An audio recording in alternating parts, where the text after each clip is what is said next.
Good morning all dear student and guardians and all my dear friends। पिछले video में हमने Republic Day parade के बारे में पढ़ा था, उसका स्टोरी हमने पढ़ा था कि रिपब्लिक डे परेड के में क्या होता है। और आज हम लोग इस वीडियो में इसके क्वेश्चन आंसर को हल करने का प्रयास करेंगे। और इसके साथ साथ हम लोग इस वीडियो में पंक्चुएशन को भी जानेंगे कि फुल स्टॉप का प्रयोग कैसे करते हैं, कहाँ करते हैं, कॉमा का प्रयोग कहाँ करते हैं, मार्क्स ऑफ एक्सक्लेमेशन क्या होता है, क्वेश्चन मार्क क्या होता है, और भी हम लोग बहुत कुछ जानेंगे। तो आइए शुरू करते हैं हम लोग इस वीडियो को।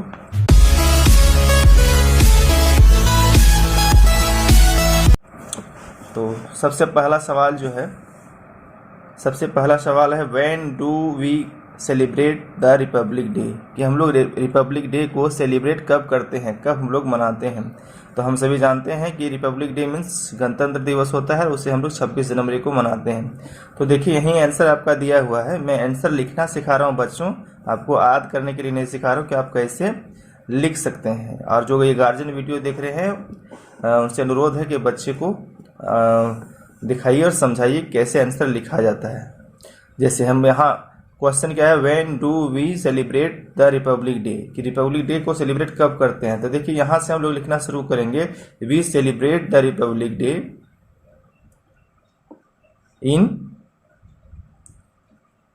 On 26 January. We celebrate the Republic Day on 26 January. Second question की ओर बढ़ते हैं हम लोग, who hoist the national flag on the Republic Day, कि रिपब्लिक डे में गणतंत्र दिवस में राष्ट्रीय ध्वज कौन फहराता है। वैसे तो पूरे देश में फहराया जाता है अलग अलग लोगों के द्वारा, लेकिन अगर पूरे देश की बात की जाए तो हमारे राष्ट्रपति फहराते हैं। तो हम लोग क्या लिखेंगे कि द प्रेसिडेंट ऑफ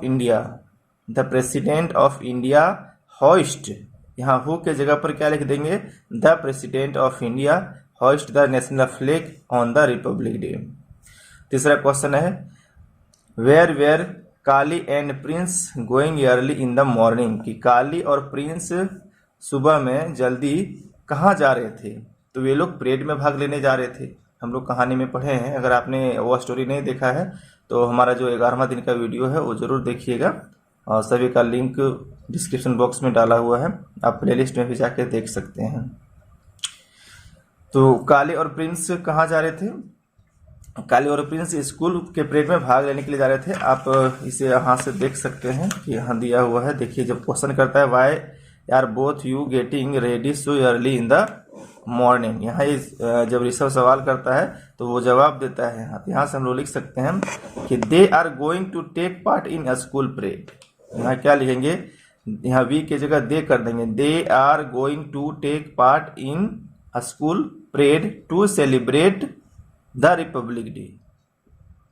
ठीक है, आगे बढ़ते हैं हम लोग चौथे प्रश्न की ओर। चौथा प्रश्न है कि in which year did our constitution come into force, कि हमारा जो संविधान है, आवर कॉन्स्टिट्यूशन मीन्स हमारा संविधान किस साल लागू हुआ, फोर्स में आया। तो हम जानते हैं 1950 में हुआ था। तो हम लोग यहाँ से क्वेश्चन लिखना शुरू करेंगे। देखिए आवर कॉन्स्टिट्यूशन, यहाँ कम है तो कैम हो जाएगा, कैम लिखेंगे। Our constitution came into force in 1950। इस प्रकार आप लोग अपने से खुद से प्रश्न का उत्तर लिखने का प्रयास कीजिएगा और उसे अच्छी तरह से याद कर लीजिएगा। और यह तो सभी के लिए आवश्यक है, क्लास 5 के लिए ही नहीं, सभी लोगों के लिए आवश्यक है। चलिए अगले प्रश्न की ओर हम बढ़ते हैं, और आप लोग वीडियो को अंत तक देखिएगा, क्योंकि अंत में मैं पंक्चुएशन के बारे में बताऊंगा कि किसका प्रयोग कहाँ किया जाता है। इस वीडियो में आप ये भी सीखेंगे। तो right true and false, true और फॉल्स करना है कि कौन सा जो स्टेटमेंट है वो ट्रू है और कौन सा फॉल्स है। तो पहला है prime minister hoist the national flag on the Republic Day, कि रिपब्लिक डे में प्राइम मिनिस्टर राष्ट्रीय ध्वज फहराते हैं। तो ये गलत है, हम लोग कहानी में पढ़े हैं कि प्रेसिडेंट ऑफ इंडिया, तो ये फॉल्स हो गया स्टेटमेंट। तो प्रेसिडेंट ऑफ इंडिया फहराते हैं तो फॉल्स हो गया, तो यहाँ फॉल्स लिख देंगे FALSE। ठीक है, दूसरा है स्टेटमेंट कि Rishabh and Kali were going to school, Rishabh और काली विद्यालय जा रहे थे। तो हम लोग जानते हैं कि यह स्टेटमेंट सही है, ऋषभ और काली नो, काली और प्रिंस जा रहे थे, है ना। ऋषभ तो छोटा बच्चा था जो सवाल कर रहा था, तो यह स्टेटमेंट भी फॉल्स हो गया, यहाँ फॉल्स लिख देंगे। तीसरा है कि we celebrate 26 January as independence day. देखिए ये भी गलत दे दिया कि 26 जनवरी को हम लोग क्या स्वतंत्रता दिवस के रूप में मनाते हैं, बिल्कुल नहीं, हम लोग रिपब्लिक डे के रूप में मनाते हैं। तो यह स्टेटमेंट भी हमारा फॉल्स है। चौथा है the red fort is in new Delhi, कि लाल किला दिल्ली में, ये बिल्कुल सही है। तो यहाँ एक ही स्टेटमेंट हमारा ट्रू हुआ है। Choose the correct word from the box. इस बॉक्स में बहुत सारे वर्ड दिए हैं, डिस्प्ले, झांकी, state, tradition, progress, culture, unity.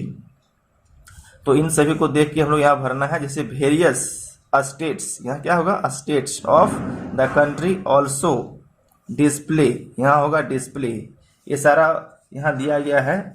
देखिए इस कहानी में आपको यहाँ दिया हुआ है various states of country also display, various states of country also display. तो यहाँ स्टेटमेंट को पढ़िएगा तो आप अच्छे से भर सकते हैं। चलिए हम लोग यहाँ प्रश्न में आ जाते हैं कि वेरियस स्टेट्स ऑफ, यहाँ स्टेट्स होगा, of the country also display, यहाँ डिस्प्ले होगा, यहाँ झांकी है ना, यहाँ झांकी दिया है, झांकी related to their culture tradition, यहाँ कल्चर देंगे, यहाँ ट्रेडिशन देंगे, और एंड प्रोग्रेस, यहाँ प्रोग्रेस देंगे। अंत में क्या है, this shows the existence of unity in diversity. ये प्रसिद्ध वाक्य है कि विविधता में एकता। हमारे देश की वास्तविक बहुत बड़ी महत्वपूर्ण चीज है और इस पर हम लोग गर्व करते हैं। चलिए एक नया चीज जानिए रीडल के बारे में। रीडल या रीडल इसको कह सकते हैं। रीडल क्या होता है, 3 लेटर के ऐसे वर्ड जिसको हम लोग लेफ्ट से राइट लिखें या राइट से लेफ्ट लिखें, एक ही हो, तो उसे रीडल कहते हैं। जैसे ई वाई ई, इसको हम इधर से भी पढ़ेंगे ई वाई ई, या तो लेफ्ट से भी पढ़ें ई वाई ई, तो दोनों में इसका अर्थ एक ही होता है। इस तरह के और भी वर्ड्स को आप कमेंट कीजिएगा। ये है ना मज़ेदार, बहुत ही ये मज़ेदार चीज़ था। चलिए तो हम लोग rewrite the following sentences inserting marks, हम लोग आगे बढ़ गए हैं। यहाँ डिस्कस करने बोला है। देखिए कि अपने दोस्तों के साथ रिपब्लिक डे के बारे में आप पढ़ चुके हैं, रिपब्लिक डे के बारे में, तो अपने दोस्तों के साथ आप डिस्कस कीजिएगा। चलिए यहाँ भी एक पजल दिया है, इसी पजल में मैं समझा देता हूँ, आपको बनाना है, मैं नहीं बनाऊंगा। तो पहला है कि listen to the teacher carefully and complete the letter, है ना, टीचर की बात सुनना है और कंप्लीट करना है। तो सबसे पहला है कि write the 5 letter word that will start with T and end with E. जो ऐसा वर्ड लिखना है जो 5 लेटर का हो और टी से शुरू होता हो और ई में लास्ट होता हो। तो इससे मैं बना देता हूँ आप लोग के लिए। इसके अलावा और भी वर्ड हो सकते हैं। यहाँ देखिए TENSE, टेंस मीन्स होता है काल, जिसे हम ग्रामर चैप्टर में पढ़ेंगे। तो यहाँ ये भर सकते हैं। इसी तरह यहाँ से भी जो वर्ड शुरू होगा वही 5 लेटर का होगा। यहाँ ई से शुरू होगा और टी पर अंत होगा। यहाँ टी से शुरू होगा और यहाँ आर पर अंत होगा। यहाँ भी इसी तरह आर से शुरू होगा और वाई पर अंत होगा। तो यहाँ हम लोग रेडी दे सकते हैं, READY। इसी प्रकार अन्य वर्ड भी हो सकता है। आप ट्राई कीजिएगा और कमेंट बॉक्स में हमें बताइएगा, तभी मुझे भी लगेगा कि मेरे पढ़ाने से आप सभी को लाभ हो रहा है।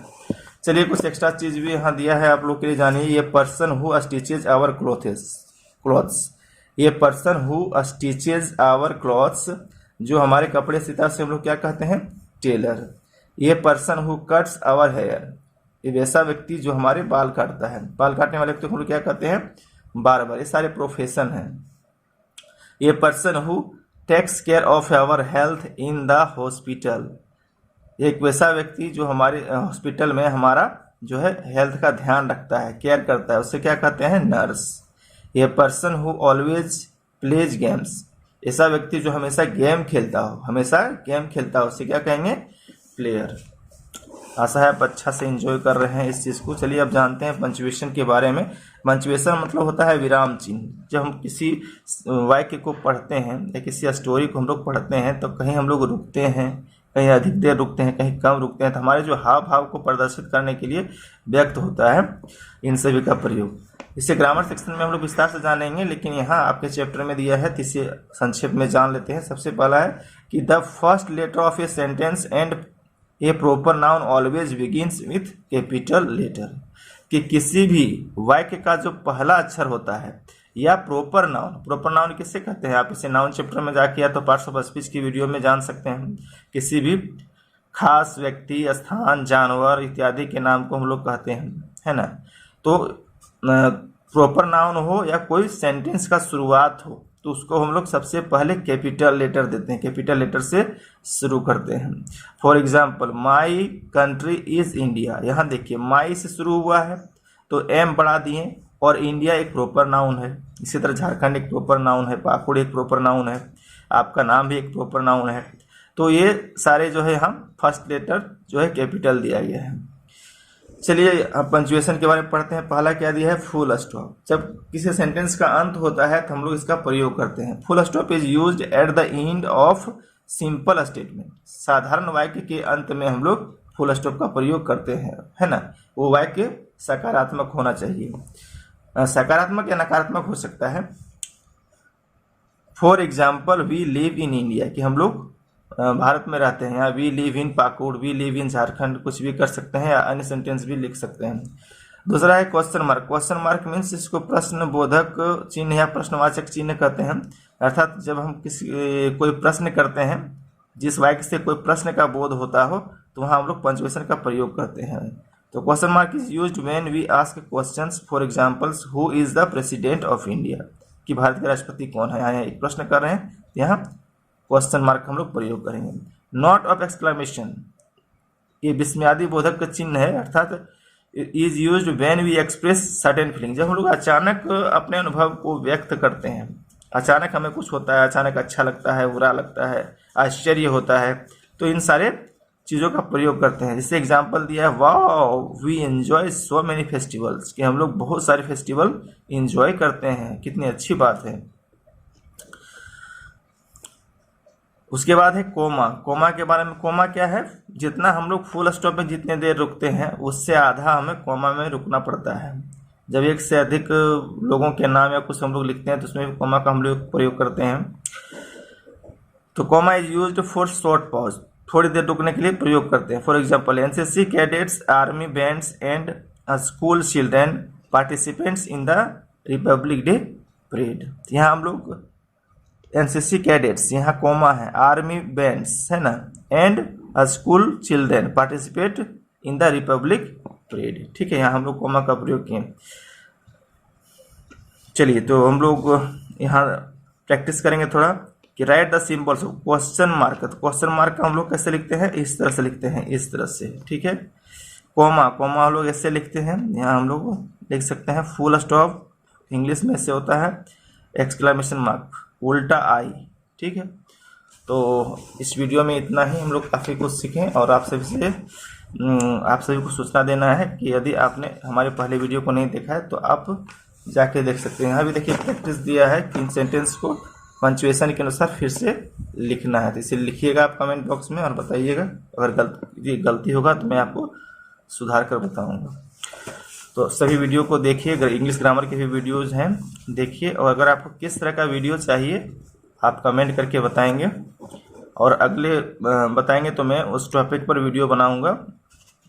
अंत तक सुनने के लिए आप सभी का धन्यवाद। अगले पार्ट में हम लोग यूनिट 4 पहुंच जाएंगे, और यूनिट 4 में हम लोग सेव द वर्ल्ड, बहुत अच्छी कविता है सेव द वर्ल्ड, इसको हम लोग पढ़ेंगे, सेव द वर्ल्ड, और आगे पढ़ेंगे। इसी प्रकार एक एक करके हम लोग सारी कहानियों का अध्ययन करेंगे। धन्यवाद।